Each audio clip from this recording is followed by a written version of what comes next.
আমরা যখন কারোর জন্য অপেক্ষা করি, যখন সে বহুক্ষণ সময় ধরে না আসে, তখন আমরা বলি কেন এলো না। প্রিয় শিক্ষার্থী, আমাদের যে কবিতা পাঠ্য রয়েছে 4th সেমিস্টারে, সে কবিতার নাম কেন এলো না। এই কবিতার যিনি কবি সুভাষ মুখোপাধ্যায়, এই সুভাষ মুখোপাধ্যায়ের জন্ম 12ই ফেব্রুয়ারি 1919 সাল এবং তার মৃত্যু 8ই জুলাই 2003 সাল। কবির এই কেন এলো না এই কবিতার মূল কাব্যের নাম যত দূরে যায়। এটি 1962 সালে প্রকাশ লাভ করেছিল। প্রকাশন সংস্থা ছিল ত্রিবেণী প্রকাশন প্রাইভেট লিমিটেড। কাব্যে কবিতা ছিল 28টি। আমাদের পাঠ্য কেন এলো না সেটি হলো এই কাব্যের 15তম কবিতা। কাব্যটি কবি উৎসর্গ করেছিলেন অশোক ঘোষ মহাশয়কে এবং কাব্যের যিনি প্রচ্ছদ করেছিলেন তিনি হলেন পূর্ণেন্দু কর্তৃক মহাশয়। 1964 সালে সাহিত্য একাডেমি পুরস্কার লাভ করেছিল Wherever I Go and Other Poems। এটি সম্পাদনা করেছিলেন সুনীল কান্তি সেন মহাশয়। আমাদের যে কবিতা পাঠ্য আছে কেন এলো না, তার ইংরেজি হলো Why is not he back home। এই শিরোনামে কেন এলো না এটি একটি ট্র্যাজিক কাহিনীমূলক কবিতা। এর প্রেক্ষাপটটাও খুবই তাৎপর্যবহ। এটা 1 নম্বর 2 নম্বর করে আমরা আলোচনা করে নেব।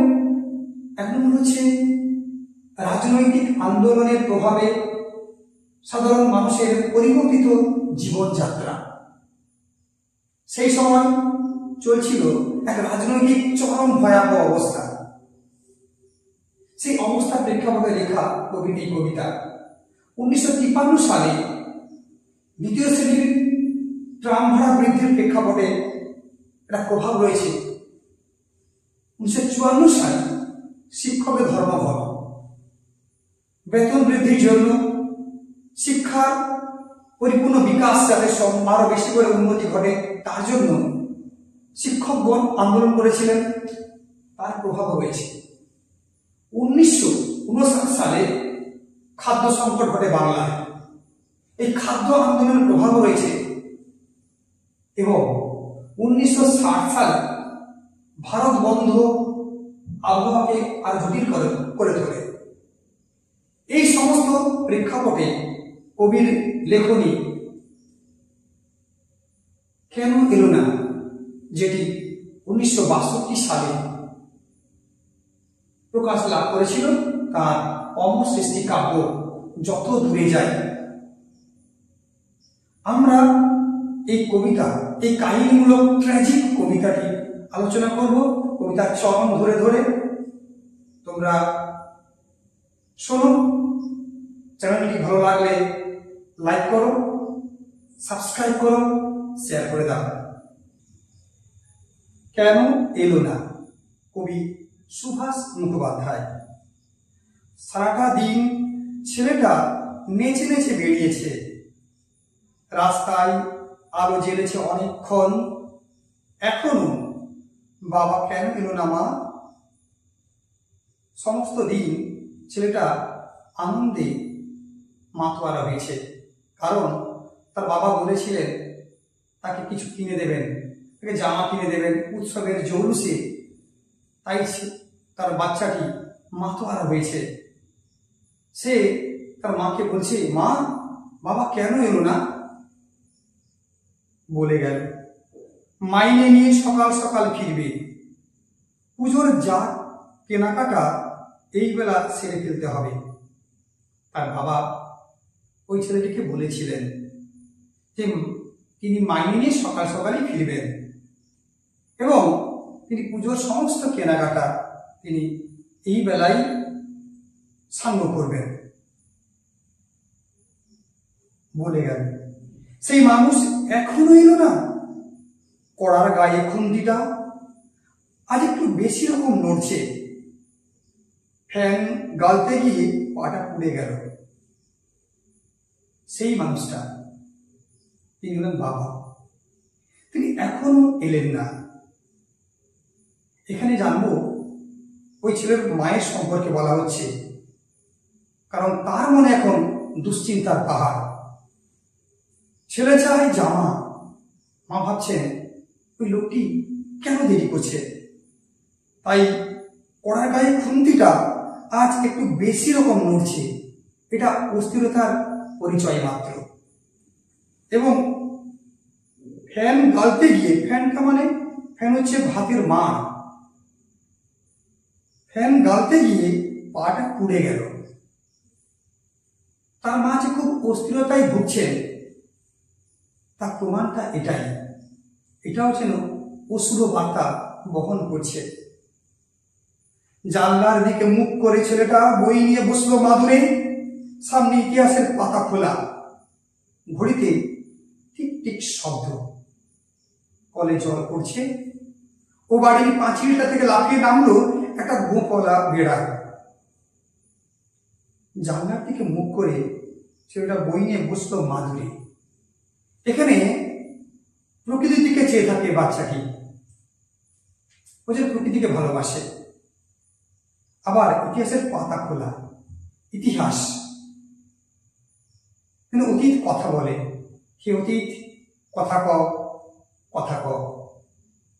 প্রাচীন কাহিনীর ইতিবৃত্ত হলো ইতিহাস। ইতিহাসের পাতা খোলা, কারণটা কেন না, বাচ্চাটার পড়ায় মন নেই, তাই বই খোলা আছে। ঘড়িতে টিক টিক শব্দ, অর্থাৎ এটি নিস্তব্ধতার সময়ের প্রতীক। কলে জল পড়ছে। ও বাড়ির পাঁচিলটা থেকে লাফিয়ে নামলো একটা গোপওয়ালা বেড়াল। পাঁচিল মানে প্রাচীর। এই যে গোপওয়ালা বেড়াল, এটাও যেন অমঙ্গলের বার্তা বহন করে। বাপের আদরে মাথা খাওয়া ছেলের মতো হিজিবিজি অক্ষরগুলো একগুঁয়ে অবাধ্য। যতক্ষণ পুজোয় জামা কেনা না হচ্ছে নড়বে না। বাপের আদরে মাথা খাওয়া ছেলের মতো হিজিবিজি অক্ষরগুলো। এখানে অক্ষরগুলোকে মনে হচ্ছে অবাধ্য, যেন বিশৃঙ্খল। একগুঁয়ে মনে হচ্ছে জেদি। অর্থাৎ ছেলেটির মন নেই পড়াশোনায়। তার লক্ষ্য একটাই, ও পুজোর জামা নেবে। পুজো মানে তো ছুটির হাওয়া, পুজো মানে মুক্তির আকাশ, অফুরন্ত অবকাশ। তাই পুজোর আনন্দে মাতোয়ারা হয়ে ছেলেটি জামা চাইছে। তার বাবা বলেছিলেন তিনি বেতন নিয়ে চলে এলে ছেলেকে নিয়ে, তার স্ত্রীকে সঙ্গে নিয়ে তিনি উপহার আনবেন, জামা কিনে দেবেন ছেলের জন্য। তাই সেই আনন্দে মাতোয়ারা। এখনো বাবা কেন এলো না মা? ছেলেটির আবেগ যেন ধরে না। বাবা কেন আসেন না?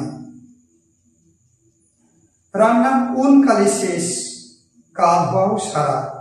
মা এখন বুনতে বসে কেবলই ঘর ভুল করছে। বুনতে বসা মানে হচ্ছে উল বুনতে বসা। রান্না কোন কালে শেষ, অনেকক্ষণ আগেই। কোন কালে বলতে অনেকক্ষণ আগে রান্না শেষ হয়ে গেছে। বালকের চিন্তা জামা, মায়ের চিন্তা ওই লোকটি, অর্থাৎ তার স্বামী। ছেলেটির বাবা কেন আসে না, কেন দেরি হচ্ছে? তাই তিনিও অন্যমনস্কভাবে উল বুনতে গিয়ে ভুল করে ফেলছেন। ঘরটা তিনি ভুল করছেন। খুট করে একটা শব্দ, ছিটকিনি খোলা। কে? মা, আমি খোকা। এই ছিটকিনি মানে জানলা, দরজা বন্ধ করার খিল বা হুড়কো। তাই খুট করে ছেলেটি গিয়ে চিটকিনি খুলছে। তার মা প্রশ্ন করছেন, কে? তখন ছেলে বলছে, মা আমি খোকা। অর্থাৎ খোকার তর্স হয় না, বাবা যে পথে ফিরবেন সেই পথ খোকা অনুসরণ করবে, একটু এগিয়ে যাবে, বাবার কেন দেরি হচ্ছে।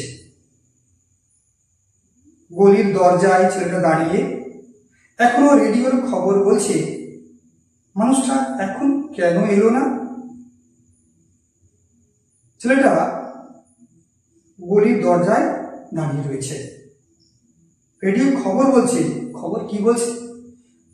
খবরটা দেশ বা শহরের সাম্প্রতিকতম ঘটে যাওয়া বিবরণগুলো বলছে। রেডিও, মানুষটা কিন্তু এলো না। এই যে বিষয়টা যেন চলমান সময়ের এক অস্থিরতার ভাষ্য। এই চলমান সময়ের যে অস্থির প্রেক্ষাপট এখানে অঙ্কিত হয়েছে। একটু এগিয়ে দেখবে বলে ছেলেটা রাস্তায় পা দিল।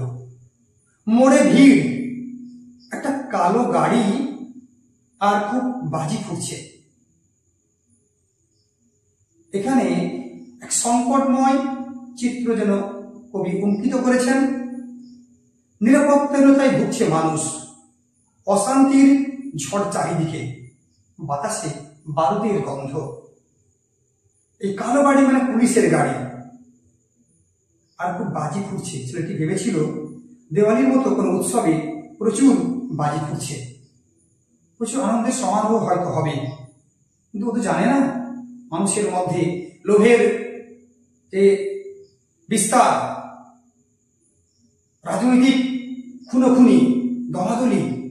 ছোট্ট ছেলের মনে এগুলো কিছুই অঙ্কিত হয় না, ও কিছুই বোঝে না এগুলো।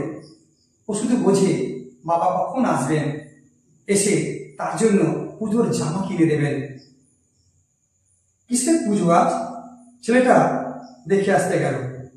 এই যে বাজি ফুটছে, কিসের পুজো ও বুঝতে পারে না, তাই দেখতে গেল। তারপর অনেক রাত্রিরে বারুদের গন্ধে ভরা রাস্তা দিয়ে অনেক গলি গলি ঘুরে মৃত্যুর পাশ কাটিয়ে বাবা এলো, ছেলে এলো না। অনেক রাত্রিরে, রাত্রি থেকে রাত্রি, বারুদের গন্ধ ভরা রাস্তা দিয়ে অলিগলি মানে সরু গলি পেরিয়ে মৃত্যুর পাশ অতিক্রম করে অনেক কষ্ট করে তার বাবা কিন্তু ঘরে এলেন। যে ছেলে এতক্ষণে বলছিল কেন এলো না, কেন এলো না, বারে বারে বলছিল, তার মাকে বলছিল, নিজের মনে প্রশ্ন করছিল কেন এলো না, তার বাবা কেন এলো না। কিন্তু কবিতার শেষে জানতে পারছি আমরা, ছেলেই এলো না। আমরা বলবো কেন এলো না? কবিতার নাম কেন এলো না। অস্থির সময়ের কাছে ওই ছোট্ট ছেলে বলি হলো, ওর অবুঝ মন কেউ বুঝলো না। সন্ত্রাসের বলি, সময়ের বলি হলো ওই ছেলেটি, তার আনন্দ অতৃপ্ত হয়ে গেল। তাই তো আমরা বলতে পারি কেন এলো না। চ্যানেলটি ভালো লাগলে লাইক করো, সাবস্ক্রাইব করো, শেয়ার করে দাও। আজ এই পর্যন্ত।